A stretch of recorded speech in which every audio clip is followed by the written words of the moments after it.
Ya. ¿Ya? Hola, ¿cómo están? Bienvenidos a nuestro podcast titulado Conociendo al Filósofo. El sabio puede cambiar de opinión, el necio nunca. Immanuel Kant. Este es un podcast que te ayudará a conocer acerca de los grandes pensadores de la época, así como los hechos que inspiraron sus grandes obras. Este episodio es presentado por su servidora Glenda, Ashley y Santiago. Ok, es un placer a nosotros presentarles a nuestro invitado del día de hoy, Immanuel Kant, un gran filósofo profesionado de la Ilustración, además considerado como uno de los pensadores más influyentes de la Europa moderna y de la filosofía universal. Bienvenido, Immanuel Kant. Cuéntanos, ¿en dónde y cuándo naciste? Les agradezco la invitación, es un placer poder compartir un poco de mi conocimiento. Nací el 22 de abril de 1724 en Königsberg, Prusia, y como lo dijo Einstein, fui considerado uno de los filósofos más influyentes en la filosofía occidental. Tuve grandes aportaciones que se concentran en la epistemología, metafísica y la ética. Prusia, excelente. Tras graduarte de la Universidad de Königsberg y ejercer la docencia, transcurrieron 10 años, durante los cuales te dedicaste a construir una filosofía crítica. ¿Podrías contarnos más al respecto? Claro, en mi obra Crítica de la razón pura, argumenté que hay ciertos conceptos básicos que estructuran nuestra experiencia humana y que la razón es la fuente de la moralidad. También propuse una teoría del conocimiento según la cual nuestro entendimiento se deriva tanto de experiencias sensoriales como de conceptos innatos, los cuales los llamé a priori. Increíble, ¿esto a qué obra te inspiró? Es de la Crítica de la razón pura.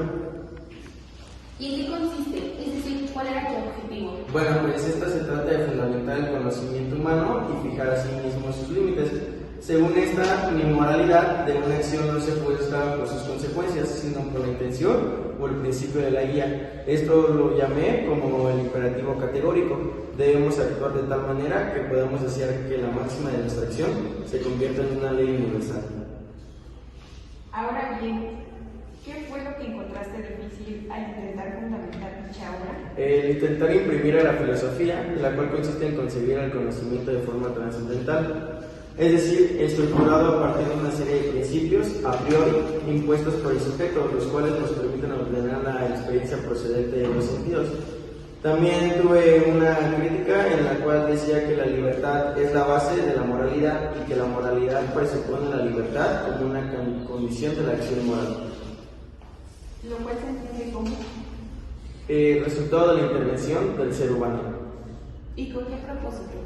El de la posibilidad de establecer juicios sintéticos, es decir, que añade información a diferencia de los analíticos y a priori con valor universal y contingente, en la cual en la ética se sostiene que mi moralidad es una acción que se basa y se adhiere a una regla o deber. En lugar de sus consecuencias, su imperativo categórico es una parte fundamental de esta teoría, que sostiene que debemos actuar de acuerdo con las máximas que podríamos desear que se conviertan en leyes universales.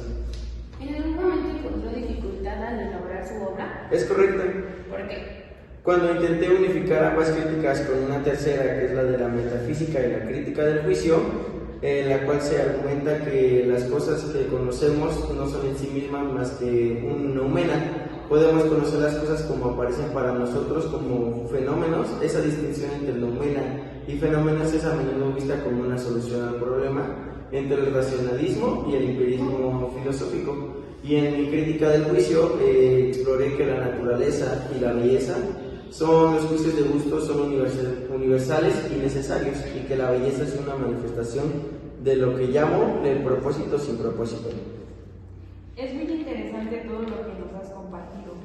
Es por ello que los invitamos a buscar más información al respecto y leer el libro La Crítica de la Razón Pura, pues a pesar de su carácter obscuro y hermético, en general los textos de Kant han operado como una verdadera revolución en la filosofía, cuyos efectos tienen alcance en la actualidad.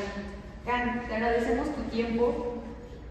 Fue un placer ser oyente de algunas de las causas y motivos de semejante obra. Nada que agradecer, es un gusto poder compartir sobre mi trabajo y sin más que incluir que gracias a estas teorías y muchas más me han hecho uno de los filósofos más más influyentes estudiados en la historia de la filosofía occidental. Hemos llegado al final. Agradecemos el tiempo que dedicaron a escuchar nuestro trabajo, esperando que les haya dejado intrigados con el hecho de conocer más al respecto. Esto fue Conociendo al Filósofo. Hasta la próxima.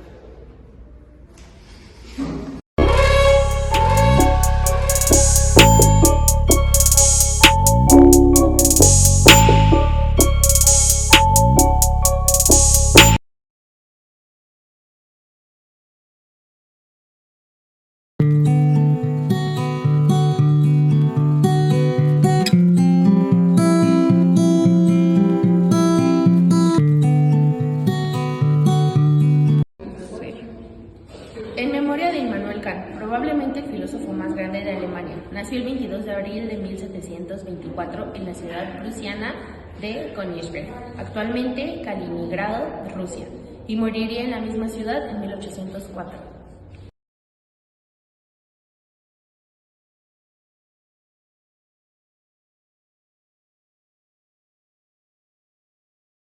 ¿Ya? Entrevistadoras y productoras Lena Arana y Ashley Guzmán, y como Immanuel Kant, Santiago Linares.